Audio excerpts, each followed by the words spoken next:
doesn't look good for the Rangers. If you missed, I believe it was our opening segment earlier in the show, we talked about how through 115 games, no team has ever made the playoffs with a record as poor as the Rangers at this point. So it's not looking very optimistic from that standpoint. You look at the second half of the season, the Rangers have lost every one of their series to teams not named the White Sox. So not looking good from that perspective. If you missed it earlier, the Rangers are rained out today. They will have a doubleheader starting tomorrow, 11:30 pregame, 12:05 first pitch right here on the Fan.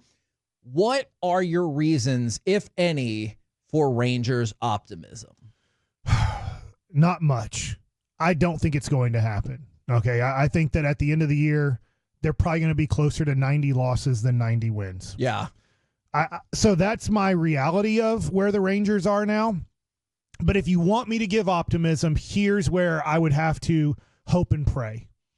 I heard you guys yesterday talk about this a little bit, and I'll go with Corey. Somehow Adolis Garcia turns into one of the 5 best hitters in baseball again.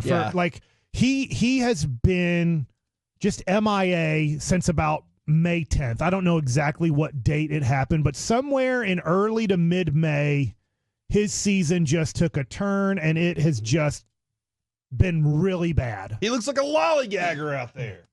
And so he turned, number one for me, Adolis Garcia, there's 47 games left. That is correct. He has 47 RBIs in 47 games.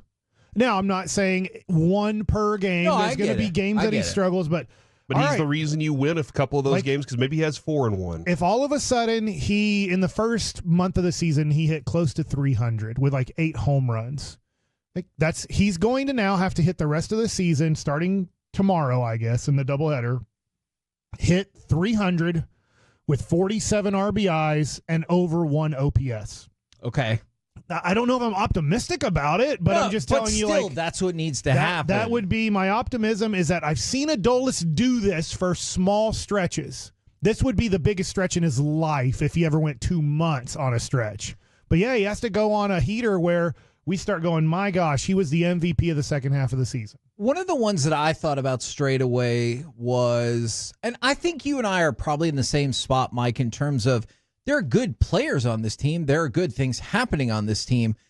It just doesn't look likely, but if it were to happen, here are some of the reasons. Malley looked really good in his first start. Now, that was awesome, actually. I realize that got lost because of what was happening. Because you lost the game. That too, but also because of what was happening on the other side. Yeah. But we got a hit. Yeah, we did. We scored 2 runs. It was late, but we did it. I thought Malley looked really good in his first start, and DeGrom went up against hitters. And so I'm like, hey, maybe Malley does come back and he's strong. Maybe Jacob DeGrom doesn't hit any more setbacks and he's back and ready to go. And so that's what I've come up with for my optimism. Now, I realize the issue, of course, with that is those players don't hit. But that is one of the things that I heard, one of the things that I thought. And when you hear that the DeGrom throwing went, quote, really well, that is encouraging. I'm with you. I'm looking at this to add on your optimism. Right now, the Rangers team ERA is 3.99, which is pretty much right in the middle of baseball. Yeah. The best ERA in all of baseball as a team right now is 3.19 for the Tampa Bay Rays. Now, if the offense is going to stay the same, which if it does, they're going to lose 85 to 90 games. But if the offense gets better, I'm not even going to put them as top 5. That's probably too much to ask. But you're probably going to have an ERA the rest of the way that's better than Tampa Bay for the whole season. And one of the things that factors into that I think is, I don't know, encouraging is Chafin being at the strengthening the back of your rotation and being a beast against left-handers. Because if there is one thing that we feel like has really worked for the entirety of the season, it's the very, very back part of your bullpen. Yeah. And if you add another piece to that, that's what you're going to need. You're going to need hey, maybe my starters only give you 5 or 6, but once you get there, you're done. And I know you haven't updated this, and I forget the exact number, but you had at one point in the second half of this season, scoring more than 4 runs is almost impossible for the Rangers. It really is astonishing. So if you look at them scoring 3 to 4 runs a game is about what you're going to get. I mean, on average, the Rangers in New York will probably score 10 runs.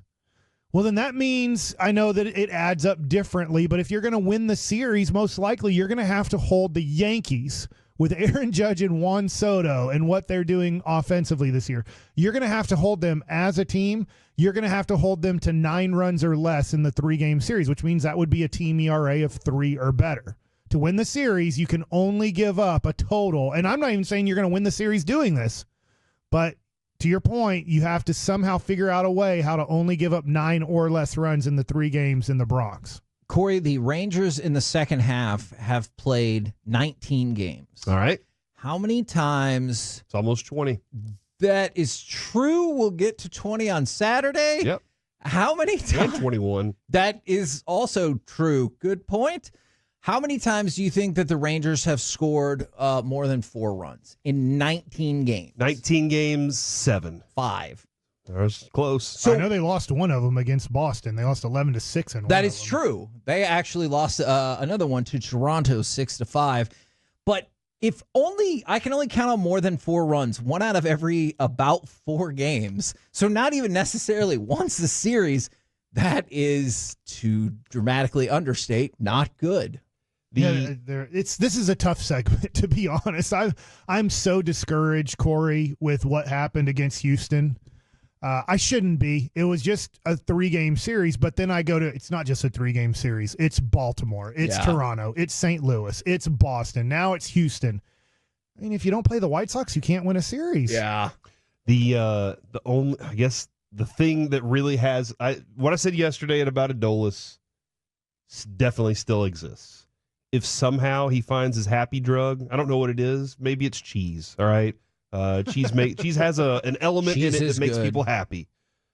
Maybe there's something else that he can find that just kind of brings him back to life. That's the one thing. But still, Kevin, I stick to this 5.5. Yeah. 5.5 games back. You can make up 2 of those games tomorrow, right? Or maybe 1 or something like that. You have potential to make 1 up, 1.5. So like that's a big deal. And I've still just being that close, being right there, almost in the mix, gives me that kind of hope. Now, the Mahle thing honestly gives me more hope for next year, because I feel that's what I'm looking at, like my rotation next year and what they're spending, who might be leaving, and what your goals are going to be in the offseason. But for this, where Bochy tells us every day, every time we talk to him, for this day, for this series, for this the rest of this season, it's the fact that you still have a glimmer of hope. It's dwindling. Yeah, it is dwindling a lot. But 5.5. It says 5.5 on ESPN right now. Yeah, that's right. Somebody said they're 6. It's really 6 if you want to do the tiebreaker. At this point, you can't have the same record as the Astros. Yeah. If you have the same record as the Astros, you lose. So that was. Now it's not 5.5 against Houston. It's 6 against Houston. And you can say it's still 5.5 against Seattle. But I just... The thing that would have made me... before it got rained out today, by the way, the game's rained out. The Rangers were the biggest underdog in all of baseball before they had to pull the game off the board because of the rain out. Like, that's where Vegas sees the Rangers going to New York as...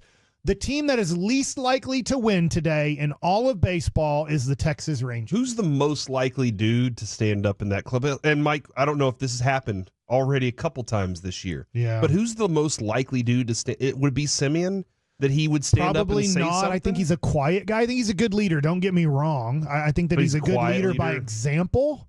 I don't think he's that vocal of a leader. I know he has been, but not like maybe from Michael Young. I know I'm going back because I know Michael. Yeah. Honestly, maybe Max Scherzer, but as a pitcher who's not even pitching. Yeah. Who's pitched 5 games this year. I don't even know if he's pitched 5 games.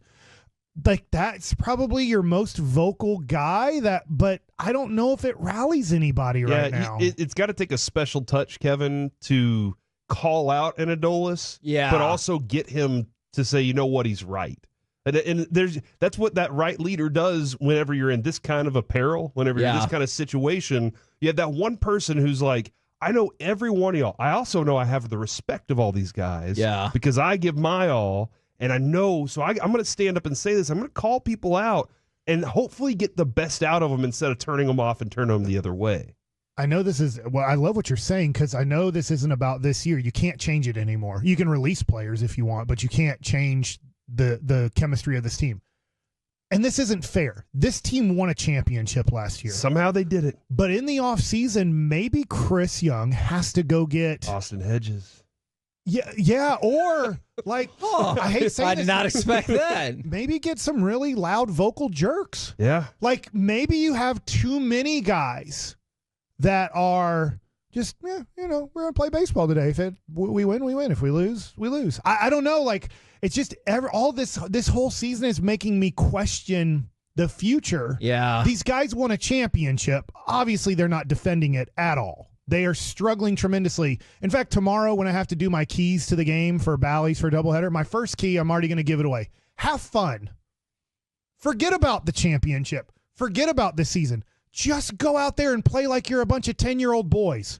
Like, I don't know what else to tell you guys because I do believe what Boch is saying. These guys are trying hard. And in a way, maybe they're putting too much pressure on themselves to win. Maybe. Because they're defending the title. I don't know, but like, you guys don't look like you're having fun. And I get going 0 for 4 and getting hammered more than winning the game. It's not fun. It's tough to have fun when you lose more than you win. It's tough to have fun when you're 0 for 4 at the dish on a consistent basis.